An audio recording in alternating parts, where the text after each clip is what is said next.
So today I'm in panel production mode. I make all my own panels, hardboard panels out of masonite that I usually buy at Lowe's or Home Depot.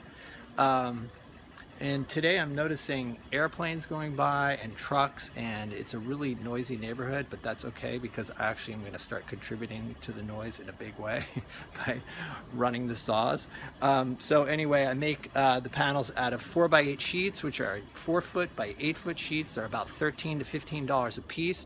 So when you cut them up into individual panels, the individual panels, depending on the size, obviously, can cost you anywhere from like 20 to 30 cents a piece. I like to paint on inexpensive materials, especially the smaller ones when I'm doing a lot of experimentation, because I don't feel like I'm wasting an expensive panel. And then if you do get a good painting, these are fully archival, and they're just really pleasant to paint on. So it gets 3 coats of gesso. And the third coat has pumice in it, which I'll discuss later in the video. So right now I'm going to start cutting some big sheets down to smaller sizes.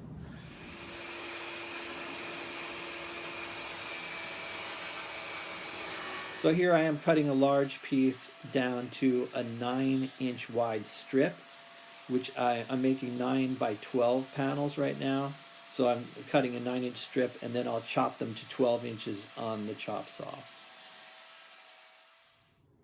I set a stop at 12 inches so I can just go ahead and cut without having to measure each individual piece.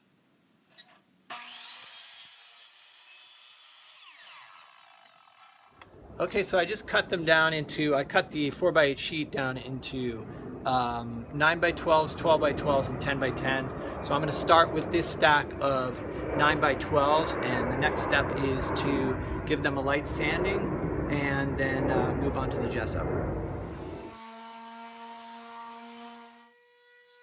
So I'm giving each panel a light sanding with 120 grit sandpaper. The surface is kind of shiny, so I'm dulling it down so that the gesso will stick better. Next step is to smooth any rough edges using a sanding sponge and then remove any excess sawdust. Okay, so the panels are sanded and ready to go, and I'm going to give them 3 coats of acrylic gesso, and I'm just using Utrecht acrylic gesso. And the first 2 coats I will just put on, I'm going to go in opposite directions for the first 2 coats, and then for the third coat I'll go back to the direction I went for the first coat. And the first 2 coats are going to have just gesso that's been thinned with water, just to make it workable. And then the final coat, the third coat, I put 2 or 3 tablespoons of pumice, depending on how gritty you want your surface to be, and absorbent too. So this adds texture and also absorbency to your final coat. It makes the panel a lot nicer to work on. I used to just put gesso on there, just straight acrylic gesso, all 3 coats, and I found that it was too slick. It was not enjoyable to paint on. The paint would sort of streak. It's hard to get good coverage. So this is the way to go. I found that this at a furniture, like at a woodworking shop, but you can find pumice online, and I got the 4F, which is the finest grade pumice.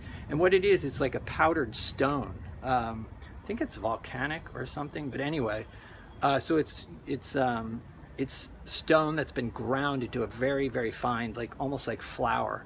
So when you mix it in, you don't really even notice it when you're painting it on. But then when it dries, it gives it a really nice surface it makes a really nice surface for painting on. So it's time to gesso the panels. So I use a high quality house painting brush to apply the gesso. First I cover it and then smooth it out in one direction using long strokes, and then clean up the ends. Okay, so the panels have 3 coats of gesso. They're all dry and ready to be painted on. Let me know in the comments if you try this out. Let me know what you think of adding pumice. I think it makes a huge difference. Gives it, yeah, nice absorbent quality and a little bit of tooth, so it takes the paint really well. If you'd like to see examples of my work, you can go to Instagram at Chamberlain Paintings, or go to my website, chamberlainpaintings.com. And thumbs up if you like the video, and subscribe for more videos, and I'll see you in the next one.